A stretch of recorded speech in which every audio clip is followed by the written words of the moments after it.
Pourquoi pas un bus transformé le temps d'une soirée en discothèque mobile? Silvia Falcinelli était du voyage, on découvre son reportage.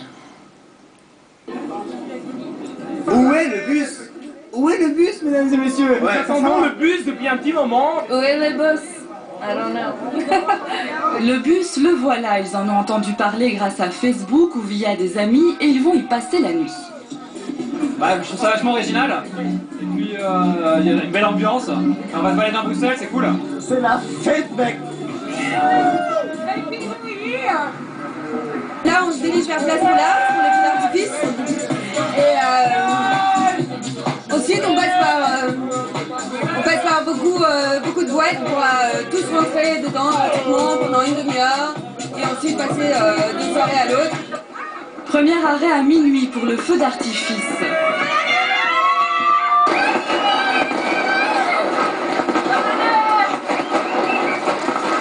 Depuis la place Coulard, il paraît parfois un peu loin, mais l'ambiance y est. Pétards et étincelles, le spectacle est aussi dans la rue.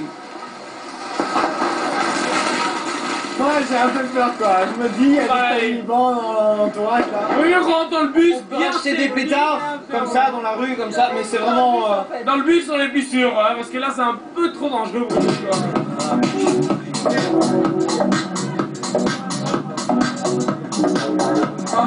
On passe une excellente soirée, sympa, une excellente soirée. Elle a fait de venir, j'ai envie de dire. Bonne année! Bonne dernière année, parce qu'on va mourir en décembre 2012. Les bons blancs. Où on se marre, où il y a quelque chose de cool à voir, et où les gens se rencontrent et où on fait parler de Bruxelles, quoi. Rendre Bruxelles plus conviviale pendant le Nouvel An, c'est surtout ça l'idée du bus. Plus convivial et moins cher puisque les boîtes de nuit au parcours sont gratuites. Et en même temps, on ne peut pas se lâcher complètement parce qu'il faut surveiller l'heure à chaque fois. Il faut surveiller l'heure, mais en même temps, au moins, on ne doit pas surveiller ce qu'on boit. On peut boire. Nathalie, tu arrêtes.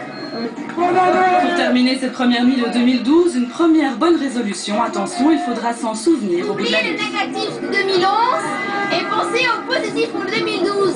Nouveau départ, nouveau, zéro. Pensez au positif tout le temps. Et vous vous en êtes sans doute rendu compte si vous avez passé la nuit dehors. Les températures étaient particulièrement douces en cette nuit de Saint-Sylvestre.